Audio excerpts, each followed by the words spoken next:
कुरुक्षेत्र है,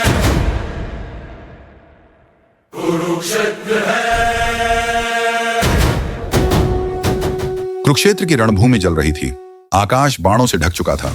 धरती पर रथ टूट रहे थे और योद्धाओं की गर्जना चारों दिशाओं में गूंज रही थी। इसी भीषण युद्ध के बीच दो धनुर्धर आमने सामने आए। एक ओर था विजय धनुष, जिसका एक बाण पूरा युद्ध पलट सकता था। दूसरी ओर था गांडीव, जिससे बाणों की ऐसी वर्षा होती थी कि सेनाएं थर्रा जाती थीं। जब दोनों ने अपने अपने धनुष चढ़ाए तो स्वयं देवताओं ने भी सांस रोक ली। सवाल सिर्फ युद्ध का नहीं था, सवाल यह था आखिर इन दोनों में कौन सा धनुष अधिक शक्तिशाली था। एक ओर खड़े थे कर्ण, सूर्यपुत्र, दानवीर और ऐसा योद्धा जिसने जीवन भर अपमान और संघर्ष को अपना कवच बनाया। उनके हाथों में था विजय धनुष, वह दिव्य अस्त्र जो स्वयं परशुराम ने उन्हें प्रदान किया था।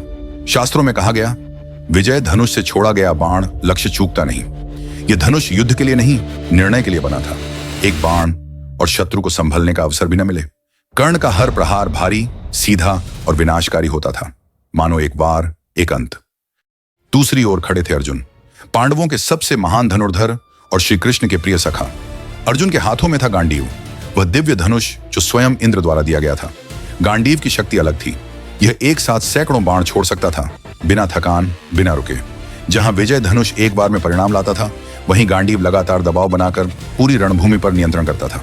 गांडीव था रणनीति, गति और युद्ध कौशल का प्रतीक। जब युद्ध ने उग्र रूप लिया, कर्ण ने पहला बाण छोड़ा। आकाश फट गया, धरती कांप उठी, सेनाएं बिखरने लगी। अर्जुन ने प्रत्युत्तर दिया। गांडीव से बाणों की ऐसी वर्षा हुई कि पूरा आकाश ढक गया। एक ओर विजय धनुष की एक एक निर्णायक मार, दूसरी ओर गांडीव की निरंतर अविराम बौछार। कई क्षण ऐसे आए जब युद्ध बराबरी पर था और देवता भी मौन हो गए। लेकिन फिर वह क्षण आया जहां केवल शक्ति नहीं, काल और धर्म ने हस्तक्षेप किया। कर्ण का रथ धरती में फंस गया, पुराने श्राप जाग उठे और अर्जुन के साथ खड़े थे कृष्ण, जो केवल सारथी नहीं, धर्म का संतुलन थे। यही युद्ध का परिणाम तय हुआ। तो प्रश्न फिर उठता है, कौन सा धनुष अधिक शक्तिशाली था? उत्तर स्पष्ट है, शुद्ध अस्त्र शक्ति में विजय धनुष अधिक शक्तिशाली था।